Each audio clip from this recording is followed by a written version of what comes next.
Coucou les merveilles, c'est Chloé. Je vous propose un tirage en synchronicité pour la semaine du 7 septembre. Donc voilà, pour avoir un petit peu des conseils, une guidance. J'ai choisi le Fairy Wisdom Oracle comme la semaine dernière. Donc c'est un jeu qui est en anglais, du coup je vais bosser surtout en intuitif, en regardant les illustrations et en me laissant inspirer. Donc voilà les 3 tirages que j'ai fait. Je vous laisse choisir le petit tas de cartes qui vous attire le plus. Donc le premier tirage est ici, le deuxième ici, le troisième là. Je vous laisse faire votre choix. Vous pouvez faire une pause si ça vous aide pour vous concentrer. Et puis on va regarder les cartes. Alors le premier tirage. Première carte. On a une créature qui est un petit peu particulière parce que c'est une sirène fée. C'est la première fois que je vois ça.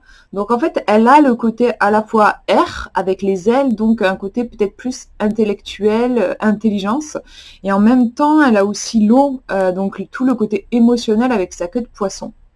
Elle a de longs cheveux blancs qui montent un petit peu vers le ciel, qui moi me renvoie vachement au chakra couronne.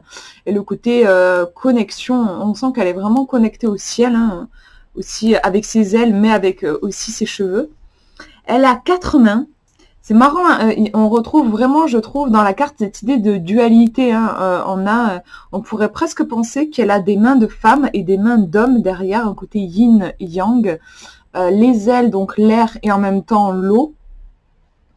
C'est comme si elle réunissait des opposés. Et puis, elle a dans sa main une pierre. Alors, je pense que c'est une obsidienne, donc c'est une pierre de protection. On a d'un côté des bras qui sont grands ouverts, donc elle a l'air de vraiment s'ouvrir à la vie. Et d'un autre côté, on a des mains qui sont plus repliées sur soi, qui reviennent vers soi et qui tiennent cette pierre de protection. Donc je pense que cette créature, elle est vraiment dans l'équilibre. Donc à la fois dans l'esprit et dans l'émotion, dans l'ouverture et aussi dans le fait de rester centré. Parce que si on s'ouvre sans partir de soi, on peut vite être chamboulé, se faire un peu bouffer son énergie. Voilà, ça peut aussi être dangereux. À l'inverse, être trop replié sur soi, c'est pas non plus une bonne solution parce que voilà, on a besoin des autres, on a besoin d'être nourri par l'extérieur, c'est important. Donc elle, là, elle a trouvé cet équilibre entre ouverture et aussi être centré sur soi et savoir aussi se protéger avec la pierre, l'obsidienne là qui va apporter voilà cet ancrage et le fait de revenir vers soi. Donc, on va regarder la deuxième carte pour voir comment la lire précisément, celle-ci. Mais moi, je pense qu'il y a une question d'équilibre qui est importante cette semaine. On va regarder la deuxième carte. Donc là, pour le coup, on est vraiment dans la terre. Vous savez, je ne vous ai pas parlé du fond de la première carte. On est vraiment dans l'univers, dans le ciel. Là, on retombe vraiment sur terre. On nous parle de quelque chose de sauvage. On a un personnage, alors c'est, je sais pas, une nymphe peut-être, enfin une créature de la forêt. On voit qu'elle a des bois sur la tête, des cheveux avec des plumes. Elle a un côté assez indien dans sa façon de s'habiller. Il y a un côté, je trouve aussi, des plumes aussi là. Même les plumes dans les cheveux. Puis ce côté un peu crinière, très libre, oui, très sauvage, on le retrouve dans sa coiffure aussi. Elle a l'air, j'aime bien son regard, elle a l'air sereine, elle a l'air d'avoir du caractère aussi, et elle a l'air bien ancrée, bien posée. Il y a vraiment le côté ancrage dans la carte, je trouve, avec les arbres, les pierres, et elle qui est vraiment, elle n'est pas en train de danser, elle n'est pas sur un pied, elle a les pieds bien posés sur le sol. Donc, je pense que c'est une carte qui vous demande de rester ancré. Il y a aussi la connexion avec la nature, hein, quelque chose de sauvage, on vous dit, et puis c'est une créature qui a un petit peu une allure de indienne, amérindien. Donc il y a ce côté revenir peut-être à de la simplicité. Donc si on fait un petit mélange avec les 2 cartes, c'est marrant, hein, donc on a un côté un peu cosmique quand même ici, et ici beaucoup plus terrestre. Je pense qu'on vous demande cette semaine de ne pas vous éparpiller dans tous les sens, de vous recentrer, de trouver l'équilibre en vous et en toutes choses, et de vous reconnecter à la nature, à la simplicité. Ouais, je pense que y a une histoire de revenir vers soi qui est quand même assez important dans le tirage. Voilà pour ce tirage. On regarde le deuxième maintenant. Hop, première carte. On a une maman, genre c'est une maman fée, une maman elfe, avec son petit bébé, et elle est en train de le soulever dans les airs. Enfin, il y a un côté, elle est en train de jouer avec lui, on dirait, de le célébrer aussi. On nous parle d'amour, d'adoration, le fait de s'aimer et d'aimer les êtres autour de nous. C'est vrai, voilà, il y a ce côté, je trouve, célébration, voir la beauté autour de nous pour cette semaine. On va regarder la deuxième carte pour avoir un petit peu plus d'infos. Et on a une sirène. Donc vraiment là, l'élément eau, c'est ça.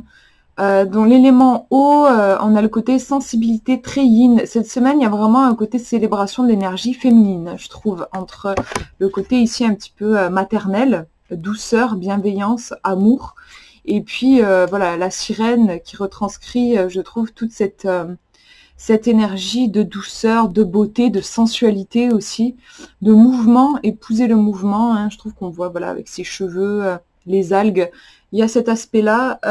C'est pas une semaine, en fait, je pense, pour se figer. On peut parfois se figer par peur. On vous dit ici plutôt d'être souple, d'épouser le mouvement, d'ouvrir votre cœur, d'être vraiment dans ces qualités très yin, en fait. Voilà pour ce tirage. Et je vous montre le dernier. Première carte. On a un vieux dragon qui est plongé dans un grimoire. Apparemment, c'est un grimoire qui parle du mythe de l'humanité, des humains. Peut-être ça raconte l'histoire de l'humanité. Il est en train d'étudier ça, ce dragon. Donc je trouve qu'on a un côté sagesse qui est très important dans cette carte. Le côté aussi apprentissage. Ça peut aussi, bien sûr, être pris au pied de la lettre, c'est-à-dire il y a un livre, donc je ne sais pas si vous écrivez un livre, par exemple, actuellement, ça peut être un bon moment pour vous y mettre. En tout cas, il y a un côté assez studieux avec ce dragon. Moi, j'ai l'impression qu'il a 2 petites lunettes au bout du nez. Un côté, voilà, connaissance, étudier, apprendre des choses cette semaine. On va regarder la deuxième carte.